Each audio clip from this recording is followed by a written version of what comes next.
I'm Allison Miller, and I am a global partner at Tierra International, and I am also the founder and owner of the Dissertation Coach. And I know those of you on the call have come from different places. Some of you came through Tierra and are part of our community at Tierra International. Some of you found us through the Dissertation Coach on Facebook or Instagram, and some of you have come through Virtuoso, a wonderful company that I did a similar type of workshop recently.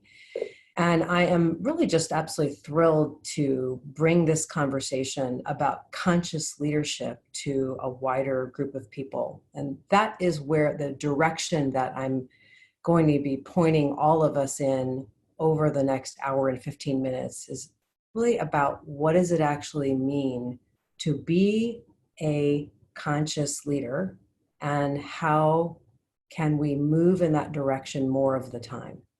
So if you're joining us just now, please want to like you're here in your group. And if you want to share, there'll be some points where I'll ask for sharing. Just come off mute. So if you're new to Zoom and you're not quite sure how to operate it, if you take your cursor and you take it down to kind of the bottom of the screen, you'll see over on the left-hand side where you can start or stop your video and where you can mute or unmute yourself, okay? All right. So this topic of conscious leadership is something that's incredibly near and dear to my heart. Something at Tierra International that we talk about all the time is that we are all leaders. We're actually all leading our own lives. And while you may or may not have a leadership position in a company or an organization, all of us are leading our lives and are really striving, obviously, to live a good life. So I hope that today's session will support you in whatever you are doing. Also, you can click on sort of down in the center of the screen on chat, and you can open the chat window where you can write notes or messages. And I have someone here, Betsy Sobiek from Tierra International, who will also be monitoring the chat. So if you've got a question that you want to put in there and you don't really want to come on and ask it, please feel free to do so. So let's talk a little bit about, just to start with, what exactly does it mean to be a conscious leader? Well, a conscious leader is fundamentally someone who is self-aware, who is actually present and connected to deeper intentions, someone who's able to actually communicate clearly to others and inspire others to act inside a shared vision. And as a conscious leader, we're actually aware of the impact that we have on other people.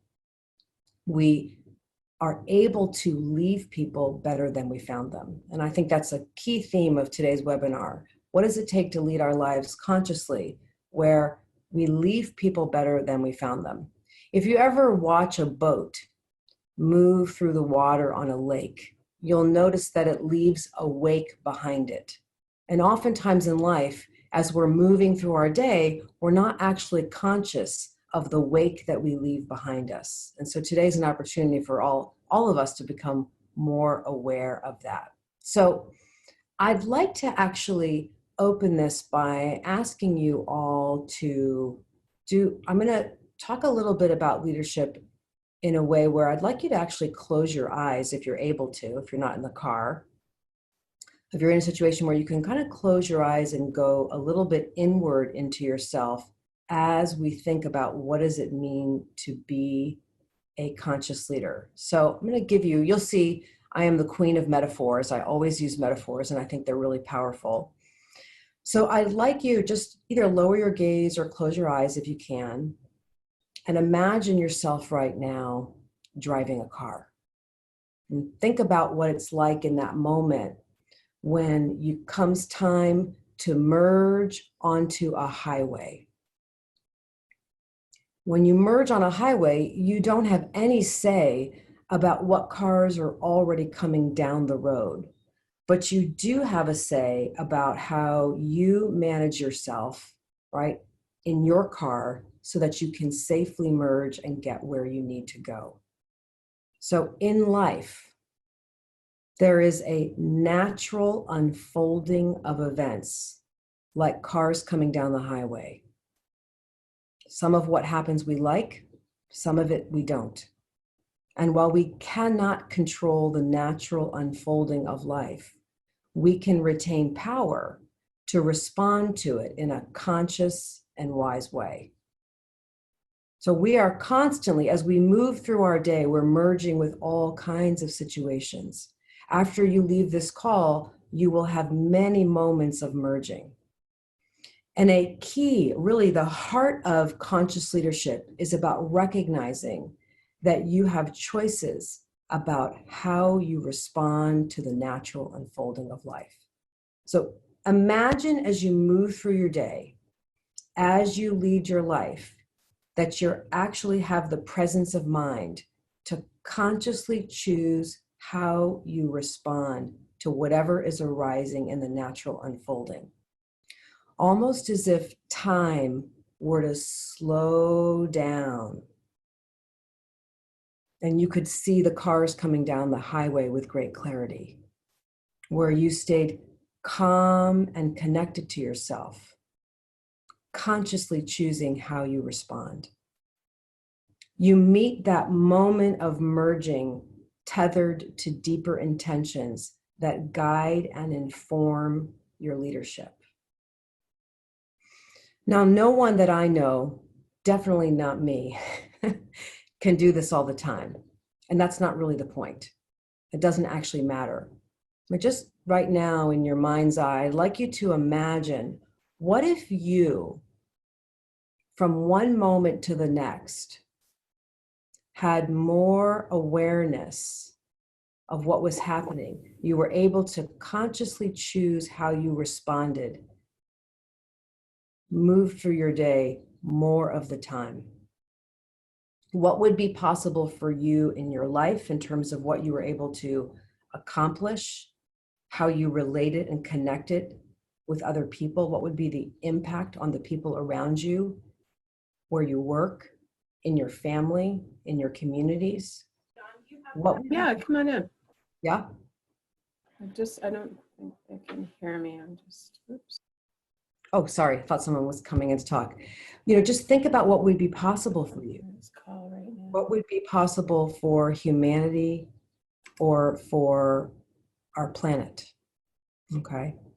Just see if in your mind's eye you can imagine this possibility of something happens and there's a moment where you're tethered to a deeper intention that informs how you respond, which is different than our autopilot reactivity. Exactly. Someone just wrote down, making space for time between the stimulus and the response. Cute. So before you open your listen eyes, to this lady, I want you to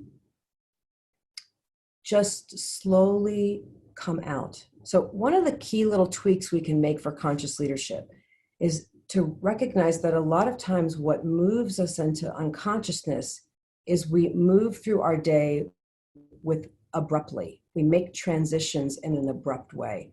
So I'm asking you right now to come out of having your eyes closed and going inward, come out of that in a way that feels good for you, that you're transitioning back into eyes on the screen in a different way of being on this webinar. As you move through your day, one of the little interventions, conscious leadership interventions we can have with ourselves is to recognize, oh, I'm walking into a meeting right now. Wait a minute. What intentions do I want to bring into the meeting? What version of me do I want to show up? Oh, I'm now transitioning from work. I'm pulling up my car into the driveway. I'm about to walk into home. What version of me do I want to show up? Oh, I'm moving out of email to doing some writing for a while or working on a different kind of task. Okay, what version of me is called for? Okay.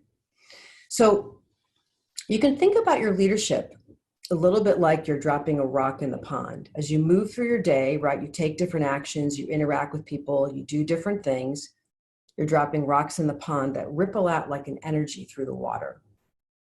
And you can think about leadership, conscious leadership, kind of like the energy that emanates out of us, that we're always having an impact. We're always influencing the environment around us. So we power our homes, our transportation, and our businesses with two kinds of energy, clean and carbon. So clean energy, like wind and solar, well, that has a lower carbon footprint. It is less polluting. And carbon energy, where we burn coal, oil, and gas, well, that has a higher carbon footprint. It's more polluting. So for our purposes on this call today, a very simple way that we can think about our leadership, how we lead our lives, is it clean or is it carbon? Does it have a positive impact or does it pollute? Is it conscious or is it unconscious? So one thing, if you have them available from the email you got, I would like you to pull up the handouts, and I'm going to show you what I'm talking about. So this is what they look like on this first page here, where you can see conscious leadership. If you don't have them, I'll cue you so you can follow along. And if you want, you can type on your screen, or if you've got them printed out, I'm going to encourage you to take some notes. So I want to do a little bit of an exploration into what conscious and unconscious leadership are. So if you've ever been with me before, you know I love to give personal examples. I want you to know I'm a real human being just like you. And I lead unconsciously some of the time. Even though this is a passionate topic for me, I find myself being reactive and doing things afterwards where I think, wow, you really got caught up. You really were triggered. That was not the wisest way to respond. So let me just give you a couple of examples of unconscious leadership. One would be where I'll have clients who are working with someone on my team who are stressed, they're anxious, they're concerned, they have a complaint, and they'll send me an email. And one of the things that I used to do in the past was that as soon as I would get that email, I would go right into kind of fight or flight mode, feel all triggered in my body. I would take the client at their word, and I would kind of in a huff, get on the phone with the consultant or the coach and assume that what the client had told me was exactly what happened. Well, I often found out that there was much more to the story that went on. And I was in too much of a rush to solve the problem that I was actually leading unconsciously and polluting the people that work with me. And I've since then learned to slow down and to really be very gracious with all parties involved. And I think I've become a much better problem solver as a consequence. For those of you on this webinar who have children, I think you might recognize this, where you walk into your children's room, you don't even make eye contact with them, and you tell them to clean your room. Why is such a mess in here? It's just like another example of how we oftentimes just let our reactivity kind of take over, where we're just triggered and reactive. So just think in your mind right now, where do you see sometimes you lead unconsciously, or you lead from anger or fear or shame become kind of the driving force? Okay, think about that just for a moment, and then we're going to do an exercise to look at it a little bit in more detail in a moment. So basically what happens in unconscious leadership is that we get into kind of an autopilot mode, right? Where we're not consciously choosing how we respond. We get disconnected from our ability to operate in a way that's aligned with our values or deeper intentions. And we're not able to hold to our truth. What I mean by that is we get hijacked and we can't ride the wave of our reactivity, but rather the emotions, the thoughts, and the physiological reactions, in a sense, get into the driver's seat of our car and they take control. It's like we become possessed. And our thoughts, our emotions, and our physiological sensations actually, and almost as if they take the action for us. We're not actually tethered to a deeper intention. And we end up with more kind of ego-driven, emotion-driven behavior. The other thing about unconscious leadership is that it really creates relational pollution. And what I mean by that is that I might be able, as a leader, to be able to get others to change their behavior or take certain actions and even get them to produce results. But I'm probably doing it in a way that undermines the relational field between me and that other person, right? Dictators can get people to comply, but the people in that nation will never truly cooperate. So sometimes out of our desperation to produce a result or to make something happen or get someone to be the way we think they need to be, we will lead unconsciously and not be aware of the damage that we're doing to the relationship over time, that we're actually polluting the relationship in a way that is going to make it very difficult to produce any kind of result we want in our families, in our communities, in our place of work, in our lives, in a sustainable way. So I'd like you to take a look at the handouts. And if you don't have them, just follow along. We're going to focus right now on this left-hand column under unconscious leadership. So I'm just going to give you a little bit of time to start with this first question. And it's an interesting way, I think, language to use. I want you to think about, for yourself, what is it like to be on the receiving end of unconscious leadership? So when another human being is leading unconsciously in your presence, what's the impact on you? How does that feel? How does that impact you? How does that impact your behavior, your choices? When someone else is leading unconsciously and you're on the receiving end of it, what's the impact? So just take a moment. And some of you might even want to go back to childhood and think about, what was it like if you were raised in a house where your parents led unconsciously? What was it like perhaps in school? What's it been like in different places that you've worked, where maybe you've had a manager or a boss or somebody that was leading that tended to lead in reactive ways? What's that like for you?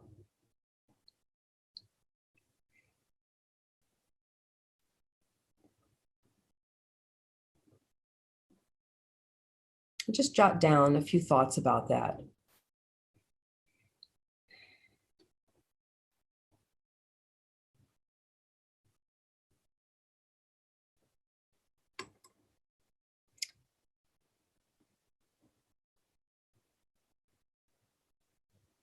And then when you're ready, I want to go to the second box underneath. And this question can be a little bit painful to answer truthfully, but it's really important, if we want to lead consciously more of the time, that we get in touch with, what is it like for others, for other human beings, to be on the receiving end of your unconscious leadership? When you go into more of a reactive autopilot mode, when your behavior is more ego-driven, when it's more emotion-based, rather than being conscious, what's the impact on other people? What's it like for perhaps the people that you lead, children, friends, family, peers? What's it like for other people to be on the receiving end of your reactivity, your unconscious leadership? How do you think that impacts them? And please know you're not alone, right? This happens to us all. We all have those moments where we lead unconsciously. Right, I see someone's already written down, they don't feel heard. They don't feel they can come to you for help with a problem or a tough situation. And feel free to come off mute if you'd like to share. We might, there's a lot of people on this call, so it might be that we might talk over each other a little bit. That's okay. But feel free to share.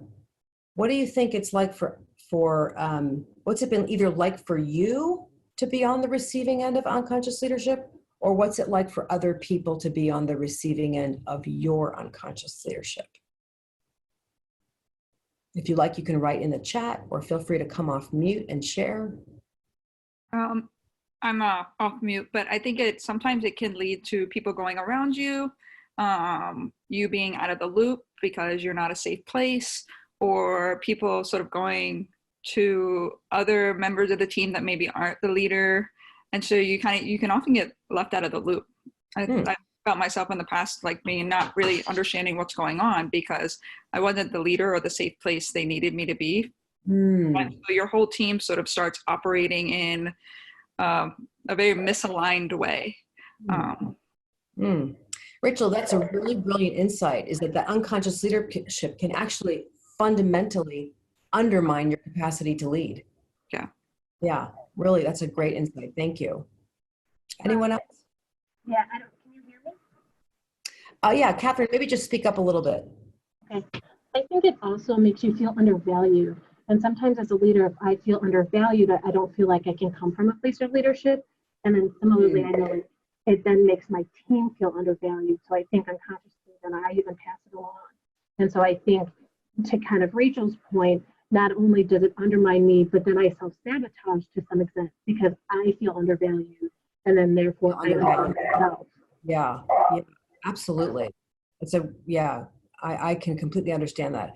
I see Andrea wrote, I fall still and go into survival mode. Yes, that is definitely something that happens when we're on the receiving end of unconscious leadership.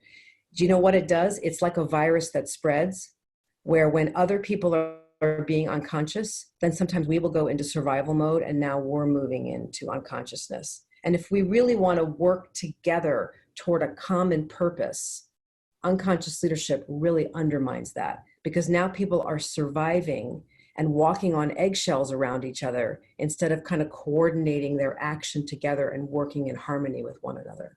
Yeah.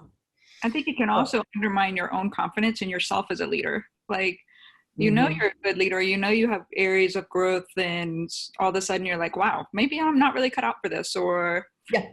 this isn't, you know, this isn't for me, or whatever the case may be. So you're actually undermining your own confidence in you're not leading yourself well either. Yes, exactly. And you know what, Rachel, we're going to talk a little bit later on about what we can do when we inevitably lead unconsciously, right? Because it is very challenging to be perfect all the time. Yeah, right.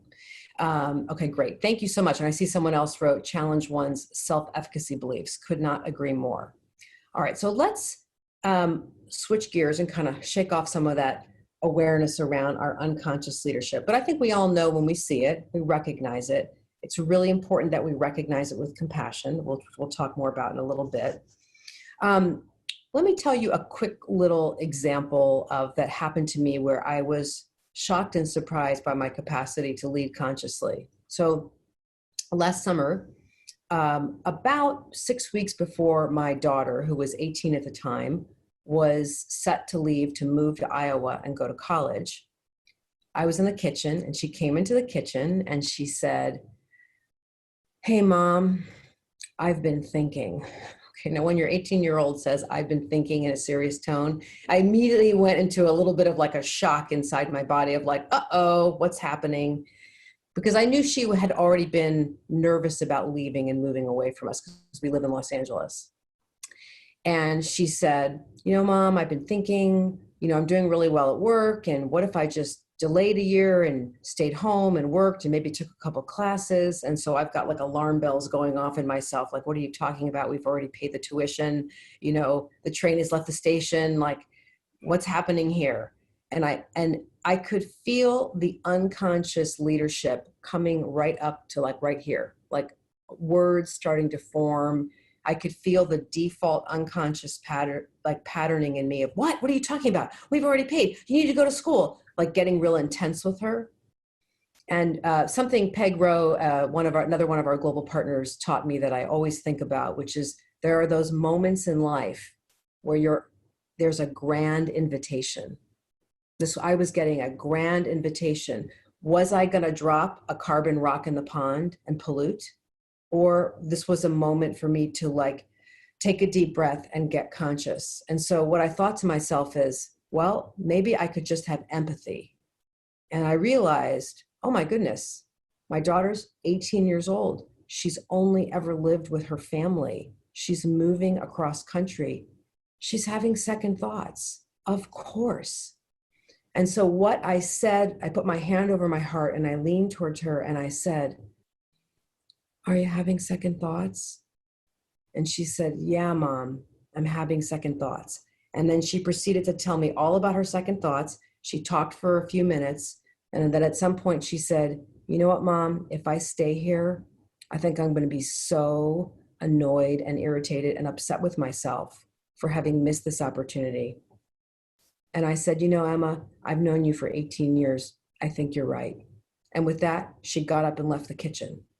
Now, that interaction could have gone completely differently if what was boiling up in me, you know, the patterning, the unconsciousness had spilled out of me.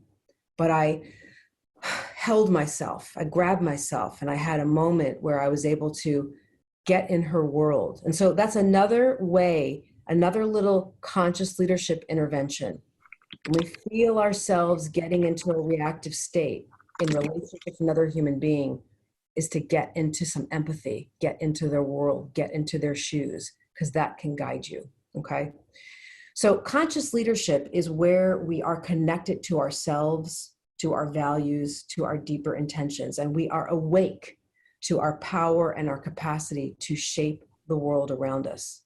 We have far more power to have a positive influence in what's happening around us than we know. With conscious leadership, we're able to choose actions that actually produce results that we want. We're impacting others in a way that feels right, true, and honorable. So this is a key hallmark of conscious leadership. There's a knowing inside yourself that you are acting in a way that feels right and true and honorable to you. And I think we can start to develop better instincts about that with practice. And conscious leadership does a lot of really beautiful things. I think that it inspires others. It instills trust and safety, which is the opposite of what we were talking about earlier with unconscious leadership. It encourages people to participate and to collaborate and to work toward a common purpose. People want to actually produce results. You're suffering some paper. Do you mind just muting yourself? I'm not sure where it's coming from. Thanks so much. So let's head over now to look at the other side of the coin. So you're going to want to look on that right-hand column now and think about what's it like for you to be on the receiving end of other people leading consciously. How does that feel? How does that impact you? How does that change your behavior? How does that impact the relational field between you and someone who's leading consciously? So what's that like to be on the receiving end of conscious leadership?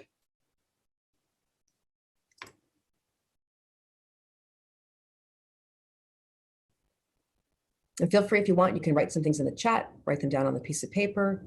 Think about what that's like. And it could be from anyone in your life, even from your childhood. Maybe you had a special teacher, someone you worked for. You know, when I was finishing up graduate school, I worked at a VA hospital, and there was this wonderful supervisor named Paul that I had.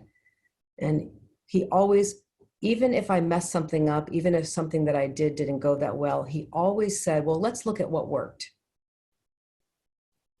He always made a point to connect me in that way. And that really encouraged me to grow and develop my skills further. So feeling taken care of, or feeling safe to take chances and expand and learn. Best form of gaining self-confidence. That's great.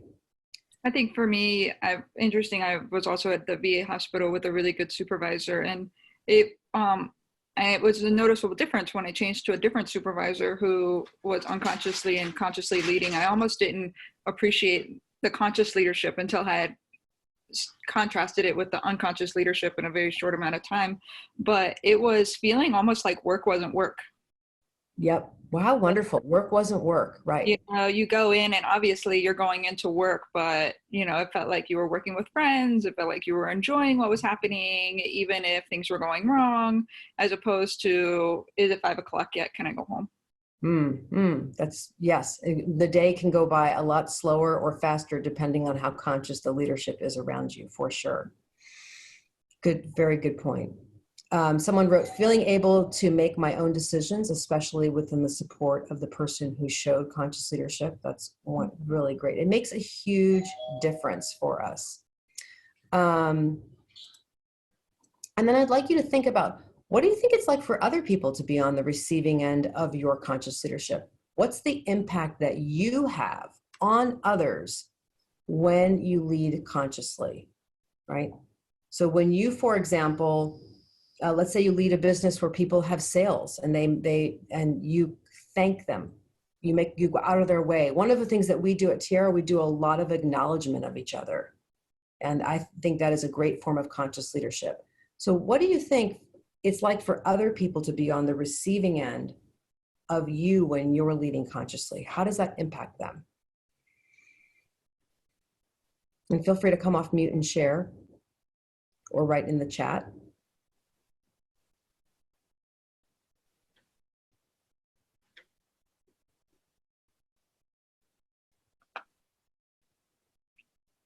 I feel like there's more trust in the relationship. It's almost like putting credit in the bank, like Mhm. they're going well, so that when you do have to maybe have a more transactional interaction, that there is that trust there, there's confidence, and it's really nice because you can see people grow Yes, exactly. and So kind of true. come into their best selves. Like, and then often they'll say that, like, you saw my best self before I did. Yeah, that's great, Rachel. I appreciate your insight on that. I think that when you were talking, it made me think it's like this is how we fertilize others. We give them sun and water and the nutrients they need. Someone wrote to take pride in their job, to feel valued and heard and uplifted, right? And we are putting, as you said, money in the bank, so that when something maybe goes wrong, or we weren't as conscious, or we weren't as kind, or we were stressed and we didn't realize that we spoke to somebody in a tone that did not feel good, we've got money in the bank. We're not going to be just written off as an unconscious leader. We're going to say, well, I can understand, maybe she wasn't in a good mood today.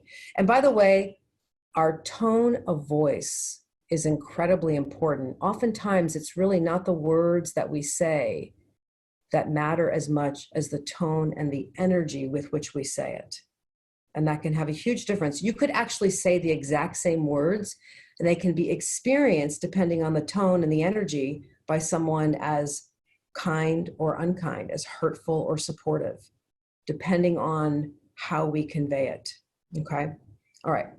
Well, thank you so much. I really, really encourage you to be extremely mindful as you move through your day about what's it like for other people to be on the receiving end of how I behave, of my tone of voice, of how I interact, of the choices that I make, because that's where you start to really get in touch with the power that you have to have a positive impact. And it can be, uncomfortable and painful to realize, wow, I just dropped some carbon rocks in the pond, okay? But there's always an opportunity to clean that up. So in the rest of our time together, I want to focus in two areas. One is recognizing what are some of the common patterns that we get stuck in that move us away from conscious leadership, and what are some ways that we can directly, deliberately nourish our capacity to be a conscious leadership more of the time. Truthfully, we could all go away together and do like a week-long retreat on this very topic. But in the rest of our time together, my intention is for you to walk away feeling like, oh yeah, I can see some patterns in myself that get in the way of my conscious leadership. And I can see some concrete ways, tangible ways that I can begin today to nourish and fertilize my capacity to be a conscious leader more of the time. Okay, so let's talk about unconscious patterns. Now, I'm assuming most of you have seen old vampire movies, right? You've seen an old vampire movie where the vampire looks into a human's eyes and puts them into this kind of hypnotic, trance-like state. It's where their consciousness becomes fragile and their behavior becomes highly suggestible. Well, in a lot of ways, we human beings are actually vulnerable to going into what we would call a trance without a vampire even being necessary. And what I mean for our purposes when I say the word trance, I'm using it kind of synonymously with this idea of being caught in an unconscious pattern. What I mean is it's where we get caught in a way of perceiving, believing, relating to whatever's arising in that natural unfolding of life. We're relating to ourselves and to the outside world. We get caught in misperceiving what's going on. We get caught in a misperception that misguides us as to how we can wisely merge with the natural unfolding. So if we're metaphorically speaking, in the car, something's coming down the road that feels difficult or challenging. When we're in a trance, when we're caught in an unconscious pattern, it's almost as if the trance kicks us out of the driver's seat and it takes over and it gives us the wrong information, or information that's not wise about how to best deal with what's going on. And this will become clear to you as we go through some examples. So if we go down this page, this is where we're going to talk these 6 patterns. You don't need to read ahead. We'll go through them together. Let me just show you what I'm talking about real quick. Okay. So here they are. We've got the trance on the left, and then on the right, what I want you to do is just take note of, as I walk you through each of these 6 trances, take note of what's the impact if you get caught in this trance, what's the impact on your behavior, on how you lead, how you interact with others, how you move through your day, how you manage your work. Okay. So the first trance, this is one that is, I would say, largely universal, especially in the Western world, and it's called the trance of unworthiness. And this is where we get trapped in a sense that we're not good enough in some important way. Okay, we start to feel like I'm not a good enough leader, I'm not a good enough parent, I'm not a good enough spouse or significant other, I'm not smart enough, competent enough, effective enough, witty enough, charming enough, charismatic enough, I'm not knowledgeable enough, I don't learn as fast as I should, my memory's not working well. There's some way in which we feel like we're not living up to who we should be. And this trance is like a background noise that's happening in our lives that pushes us into constantly evaluating ourselves. How am I doing now? How am I doing now? Am I good enough? Am I good enough? Did I meet the mark?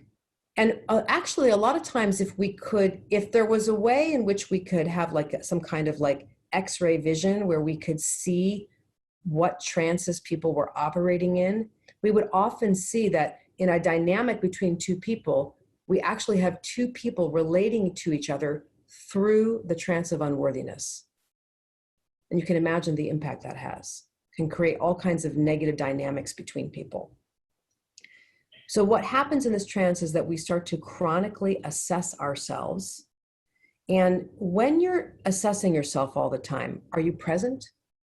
Conscious leadership requires a presence and an intimacy with what's actually happening in the unfolding, right? So if I'm in, oh my God, am I a bad mother? My daughter's thinking about not going to college. Oh my God, I haven't raised her right. I go into that trance. I can't actually be present to recognize, oh, wait a minute, my daughter's having second thoughts, right? This actually is not about me. This is about her. So what this trance does when we get caught in unworthiness is it pushes all the energy up into the head, into doubt, right, where we're doubting ourselves, and we feel like we have to constantly evaluate ourselves. We're constantly seeing in our moment-to-moment experience, how am I doing now? How am I doing now? And here's the real kicker of the trance of unworthiness. It pushes us to use our energy for the purposes of compensating and proving ourselves. And I'm wondering if that feels familiar to all of you. That sense of feeling like you need to compensate, make up for something, prove yourself, show you're smart or good enough. And so then we get caught in an ego-driven agenda of proving and compensating instead of being guided by deeper intentions. We're not actually present to what's needed to lead wisely given what's occurring in the unfolding. And so we become much more vulnerable to polluting and leading unconsciously. So just take a moment and check in with yourself. Does that trance, the trance of unworthiness, does that show up in your day-to-day life? And when it does, what's the impact on you? How does that affect how you lead and how you live your life day to day?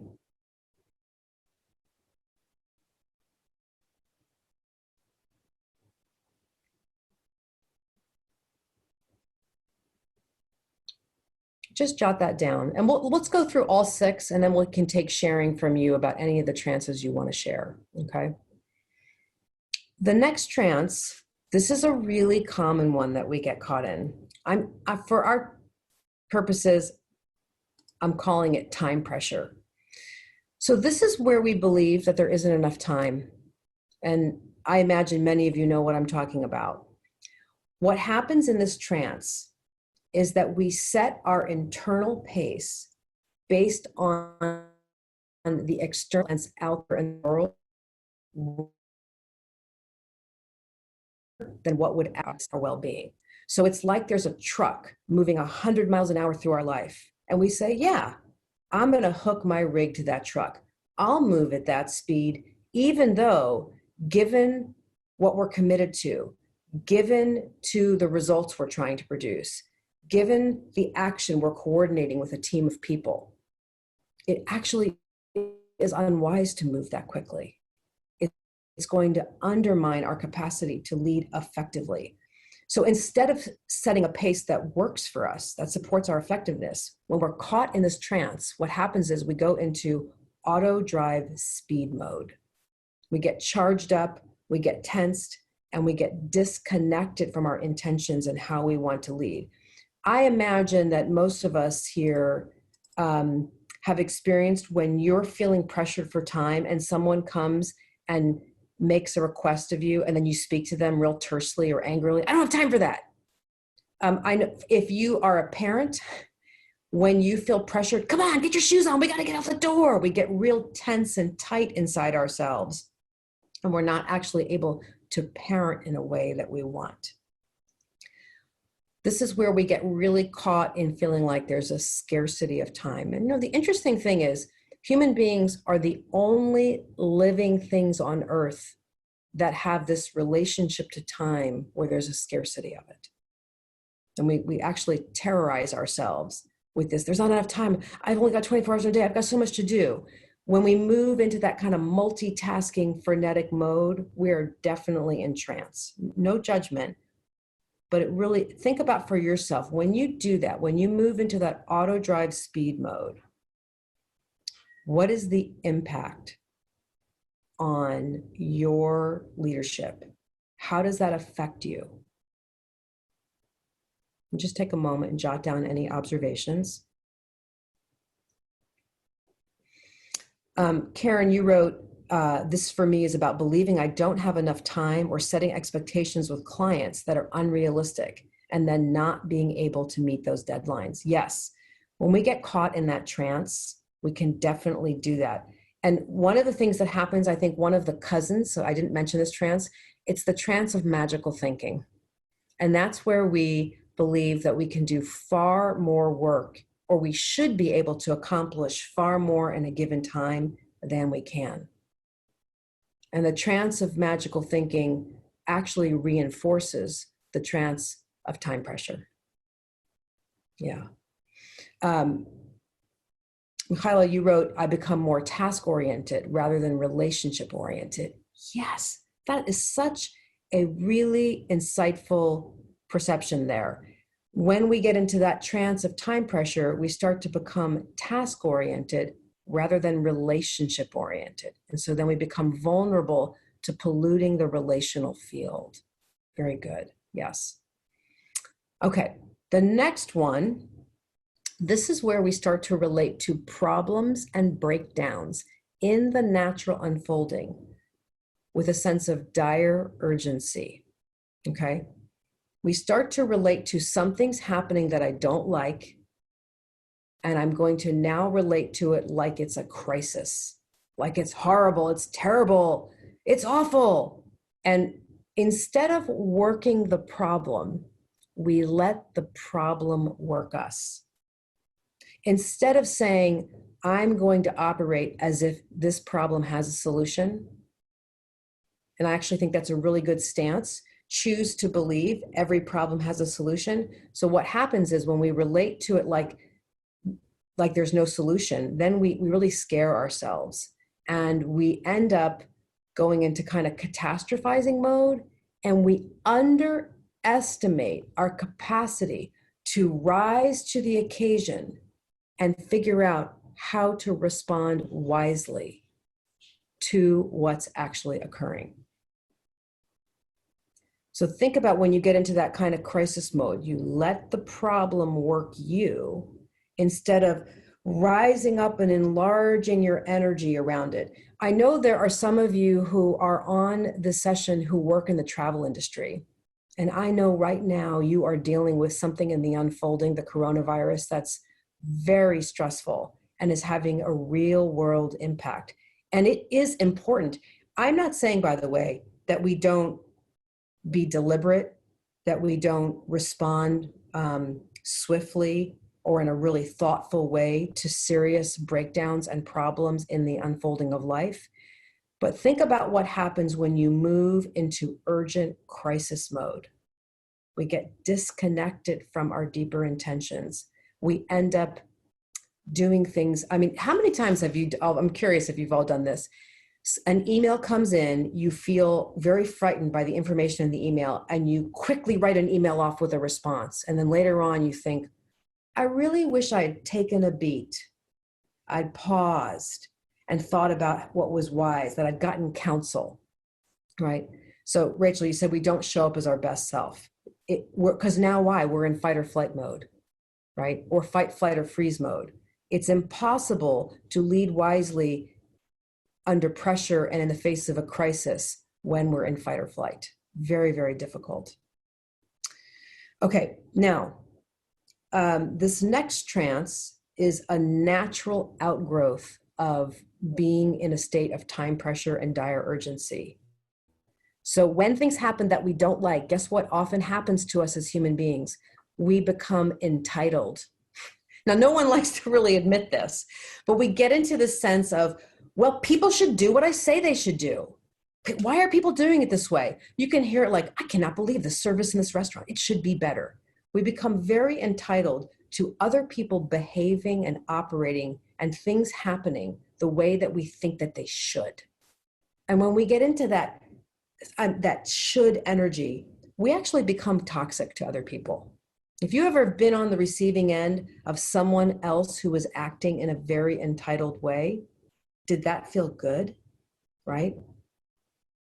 When we insist and demand that the people who work for us, or that are people in our family, or the people who are providing service to us somewhere, in a rigid, dogmatic way, you absolutely must, should, and I'm right about it.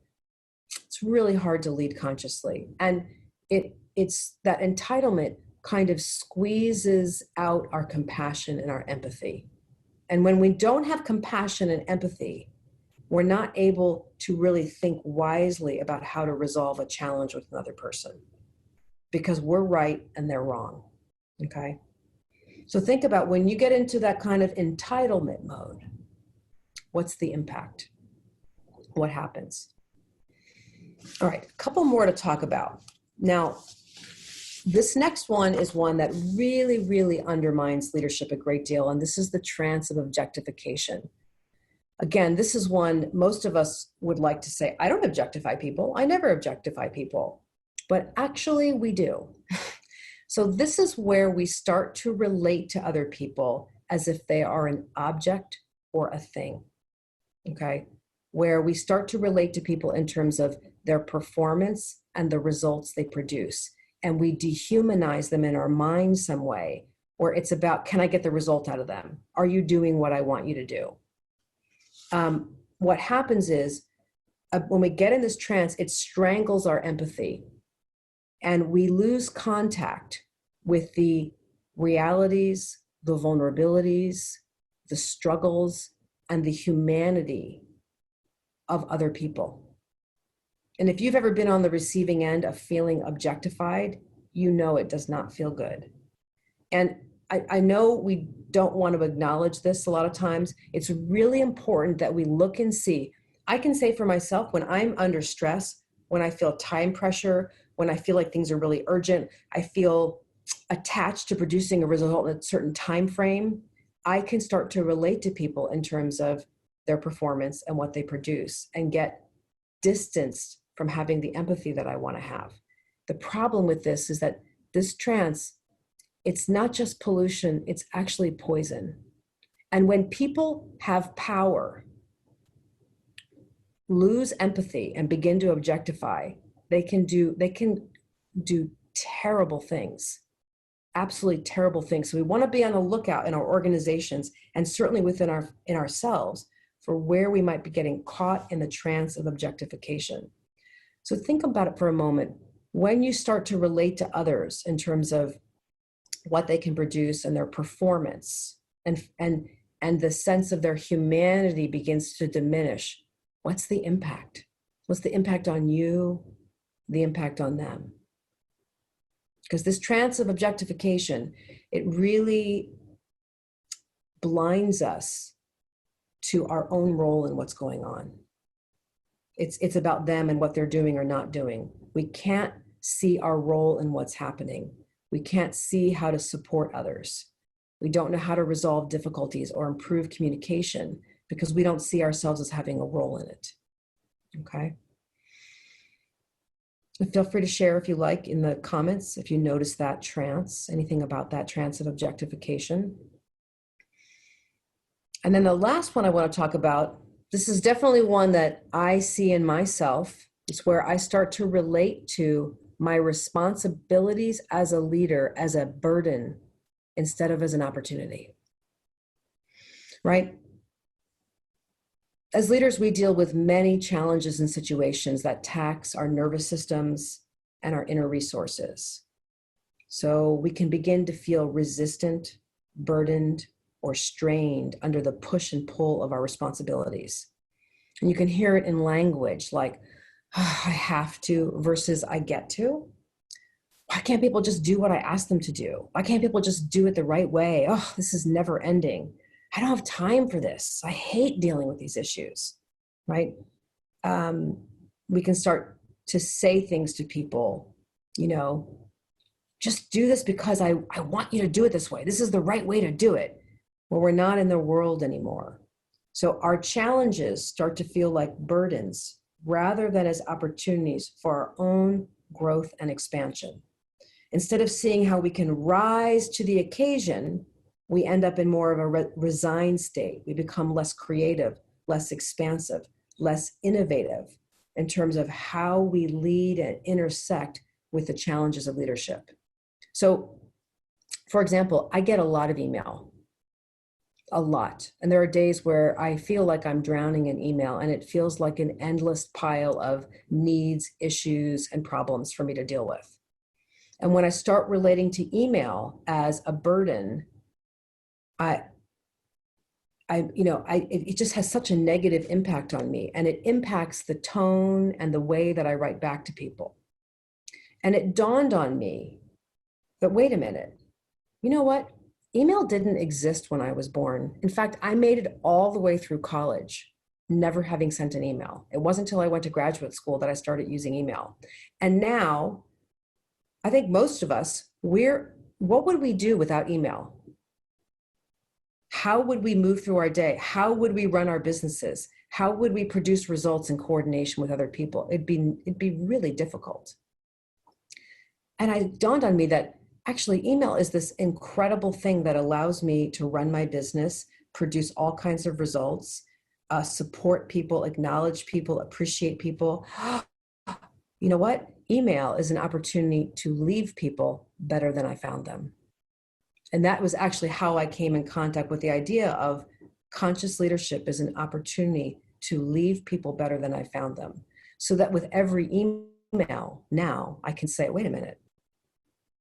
It's not that I have 47 emails in my inbox. I have 47 opportunities to leave someone better than I found them. Okay. So just notice for yourself what happens when you get into the trance of responsibility as a burden, when you get caught in the I have to versus I get to. Okay. So anything anyone wants to share where you notice one of those trances where you get caught in, you see it now. Oh my gosh, when I get caught in that trance, this happens.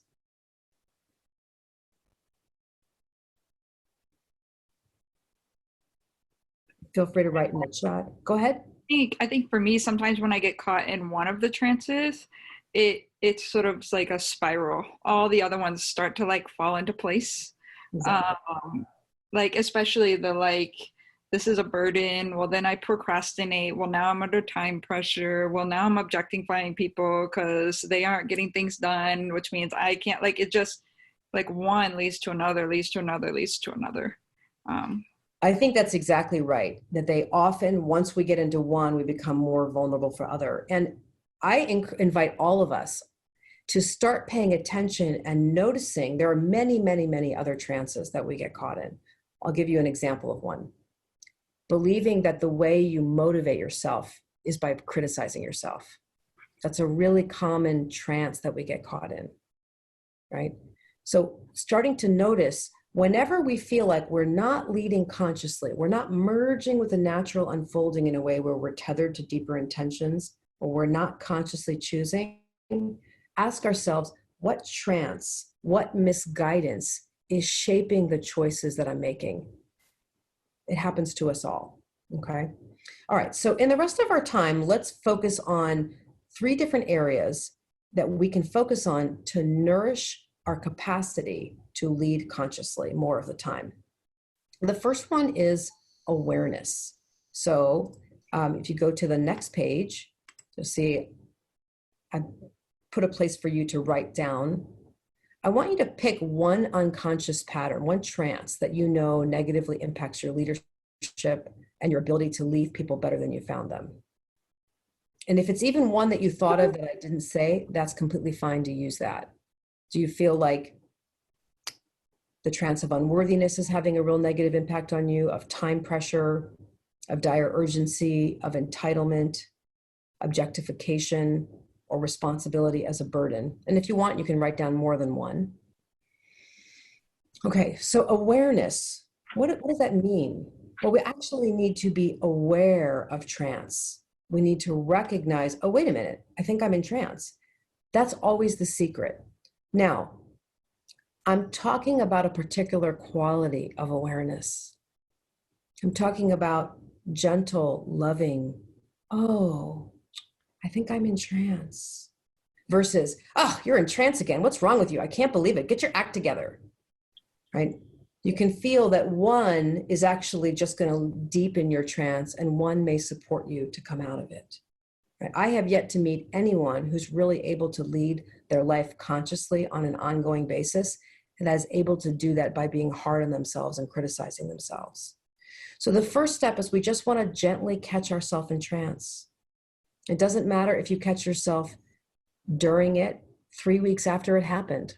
Whenever you catch it, great. There's an awareness of, oh, wait a minute, I think I'm in trance right now. Or, oh, no wonder that interaction went so poorly. No wonder that meeting fell apart. I was in trance. Oh. See, if we're not gentle, if we don't bring a quality of compassion to our awareness becomes a form of violence against the self. If I asked you right now to do a body scan and we got to your torso and you started saying, wow, oh God, there's so much fat on my belly and my pants, I need to unbutton them and my belly's hanging over my pants, you'd be actually violating yourself in some way, versus a sense of, oh, here's the sensations that I feel in my belly. So just think for a moment to yourself, what are the signs that you're in trance? Beliefs, emotions, physical sensations, behaviors.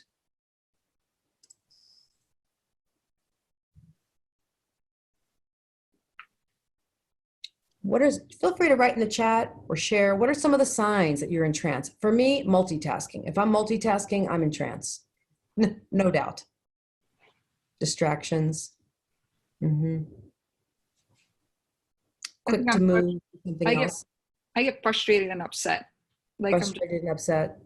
Like just, and that's not my nature. My natural like state of being is very like laid back and go with the flow and listening. But if I'm like frustrated and upset, usually it's because I'm stuck in one of these areas. Yeah, absolutely. We want to become aware. Maybe we get tired. Francisco, you wrote that, tired, low energy. Start to become aware of the warning bells, the signs that you're in trance. That's how we become better able to catch it with love and maybe open the door to something else becoming possible. Then we want to move on and gently investigate it. What triggered this trance? What was going on right before there? How is this familiar to me? Is this a pattern I learned when I was very young? Sometimes something can happen in the present moment in a very subtle way that's reminiscent of something that happened a long time ago, and we time travel. That's why sometimes you can feel like you're having a reaction that's completely disproportionate to what's happening in the present moment. That's because you're not just in the present moment anymore, you're now back in time. And the 4-year-old version of you, the 11-year-old version of you, the 17-year-old version of you is now on the scene again. So we want to start to become very compassionately aware of what actually triggers the trance, what makes me vulnerable to it. We want to investigate it because then we can start to see the signs and head it off at the past before it takes over. We start to become better able to recognize the mechanics of the trance and how it impacts us. It widens our perception so that we can see life beyond the confines of trance, right? I know that if I'm upset with my husband and I'm not getting the response from him that I want, I can go into kind of a trance of abandonment, right? I'm not being met in the way that I feel like I need. And that's a very old trance for me. And he'll have the experience probably of like, why are you so upset? I just said this, what's it such a big deal? Well, it's because I'm not just reacting to what happened, I'm back at a much earlier age. And when people around you seem to be having disproportionate reactions to what's happening, it's just because they're in trance and they need our compassion. They've just been time traveling. Right? Yeah. And then we want to gently intervene. So once you're able to compassionately recognize and better understand trance, you can begin to gently intervene by asking yourself things like, well, what's a different action I could take? Trance is telling me to multitask and speed up and move really quickly. But maybe what feels wiser to me would be to do one thing at a time. So sometimes it can feel like you're asking yourself to do something that's completely counter to what the trance is telling you to do. But remember, trance will misguide you. Maybe the thing to do is to say, you know what, can we take 5? I just want to collect my thoughts because I can see something important is happening here and I want to be able to respond wisely because we can feel the heat of the trance, the intensity of it, and we know we're not able to speak in a conscious way in that moment.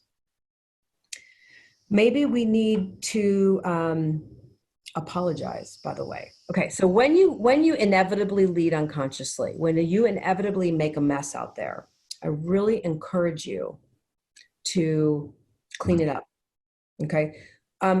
For many years, I felt like my automatic programming was parenting for me. And one of the ways that I changed the way that I parent was, first of all, I had to start having a whole lot of compassion for myself and stop judging myself for being a reactive parent. That was key. That enabled me that after I had barked at my kids and been unkind or been impatient and not behaved in a way that I was proud of, to go back and say later on, hey, you know how I behaved earlier? That is not the kind of parent I want to be. And I'm so sorry about how I behaved. Okay. So by the way, an apology is not, I'm sorry, but you did this. That's not an apology. Okay. An apology is, I apologize for how I behaved. We're not looking for an apology from the other person. We're acknowledging our side of the street and what we did that was unconscious. After that's received, you might be able to have a conversation about the other person's contribution, but don't rush to that because it will invalidate your apology. And then here's another little key, conscious leadership, little intervention. When you've led unconsciously and you go to apologize and clean up a mess, tell them, here's what I wish I had done differently. The power of that is that you're giving them a corrective experience. I know that's not what actually happened, right? You didn't actually do it the way that you wish you had. But when you tell them, here's what I wish I had differently. In the future, my intention is to. You're almost creating like the beginning of a neural pathway, a script for you to follow in the future. Okay? And listen, this takes humility and courage. It's not easy, but it can make a huge difference in your capacity to show up in other people's lives more consciously in the future. And you'll feel more accountable, to be perfectly honest. So I want you to remember something really important about awareness. Awareness is always available to you, right? It's always there waiting with open arms, just waiting for you to take a beat, to take a pause, a breath, and to reorient yourself to that which is actually arising in the natural unfolding. But we need to do it gently, okay? Now, once we're more aware, one of the things we're going to notice is that when we're in trance, we're often in fight or flight, right? The sympathetic nervous system, which is part of your autonomic nervous system, has gone off, and now you're tense, you're tight, you're moving fast, you're stressed, you're in survival consciousness. And when we're in survival consciousness, we get caught in what our limbic brain and the more primitive parts of the brain tells us to do. This is a key reason we get misguided, and we get disconnected from the frontal cortex. That's just rehashing the past and in kind of in crisis mode. We're not actually able to access really the wisdom that exists in ourselves because we're hijacked by the more primitive parts of our brain. So one of the things that's really important to conscious leadership is that we deliberately stimulate our parasympathetic nervous system. I'm going to pull up this image to show you what I'm talking about. Okay. All right. So as you're merging through life, one of the things that would help us is if in a way we planted more trees in our life. So we had these beautiful trees that released oxygenated, clean energy, increasing the odds that as we merge with difficulties that we're going to lead consciously. So if you look at this image here, it's a little hard to see, but in front of the white spine is a yellow line, and that is your sympathetic nervous system. That's responsible for the fight or flight that often drives us to lead unconsciously. And then you can see in front of that, moving throughout the body, is this kind of green garden. It's called a neural plexus. Those are nerve fibers that when those get stimulated, they dampen down the sympathetic and create a sense of peacefulness, renewal, rest, healing. And that's much more likely to support us in leading consciously when we stimulate that parasympathetic nervous system. Now, this is a visual representation I chose on purpose because I want you to think for yourself, you actually have an internal garden. You have this beautiful neural plexus just waiting for you to fertilize it. So something I want you to think about is what works for you to stimulate that garden. If you are actively ongoingly, and this is why in the Tierra leadership model, it's so incredibly important that we focus on nourishing practices, on our own well-being and taking care of ourselves. If we do not, we will not be able to lead consciously. Every single day, we are being overstimulated. Right now, there's news on 24 hours a day. We're getting news of this potential pandemic. In the United States, we're in an election year. There's things happening all over the world. Of course, we're also overstimulated by our own lives and how much we have to do. These bodies, these brains, these systems that we have were not designed to deal with the amount of stimulation that we get. So we have to really deliberately fertilize that interior garden if we want to lead consciously more of the time. So go ahead and write down anything you know works for you that you'd like to give a try. How will you stimulate that inner garden? How will you care for yourself? How will you create a foundation upon which conscious leadership becomes more likely to occur.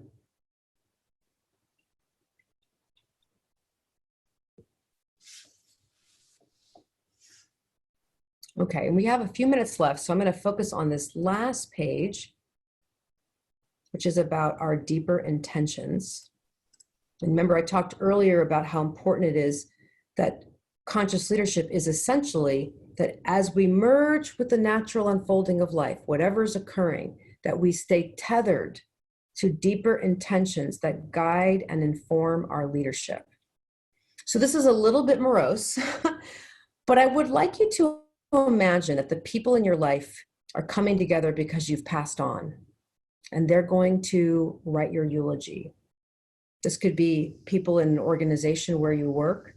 It could be your family, any group of people where you have some kind of leadership role. What are the words, the qualities you hope that other people would use to describe the kind of leader that you were? What do you want to be remembered for? What legacy do you want to leave? So that's, for me, one of the things I would say most definitely is I want to leave people better than I found them. I want people to feel that they were loved, that they mattered, they were cared for.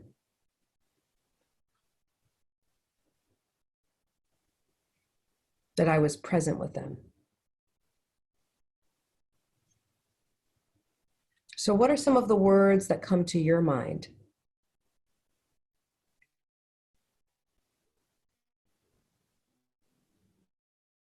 What words do you hope people would write in the eulogy they wrote about you?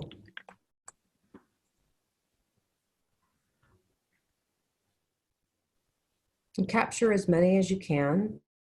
If you want to, you can share, you can come off mute, or you can write in the chat. And just think about, what are some of those real conscious leadership intentions you have? Rachel, you wrote loving, giving, gave of herself to help others to be better. Yeah, we want to write down these intentions, have them somewhere where we can see them, we can remember them, and that we actually honestly rehearse them to ourselves. So, remember earlier I talked about the importance of transitions, that every time you cross a doorway, you pull into the garage, you walk into a meeting, you're about to order coffee at a coffee shop. I mean, there's millions of ways that we could be transitioning into a new endeavor, whether that's with just ourselves in some project or something we're working on, just in terms of our own relationship to ourselves and to our relationship to others. What do we want to be anchored in? Someone wrote, kind and not so quick to judge others. I want people to say that they knew I cared about them, that I mattered, right?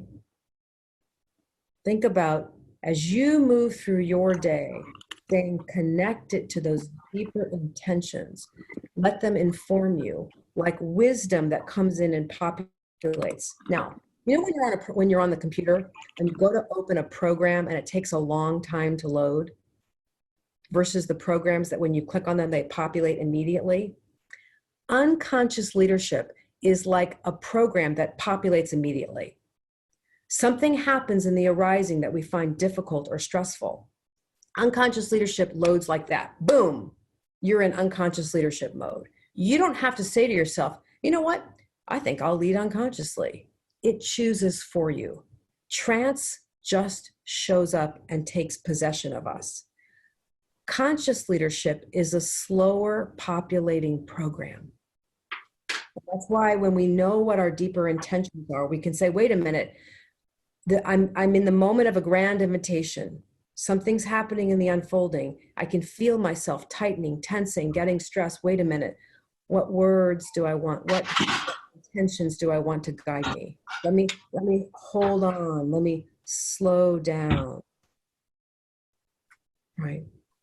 So let me just close with one last little metaphor and image for you. If you've ever been to a kid's birthday party, at a bowling alley. At least for those, I don't know if they do this in other countries. I know in the United States, what they do is they put up these bumpers that cover the gutters so that no child, when they bowl, will their ball go into the gutter. They can at least, knock down a pin or two.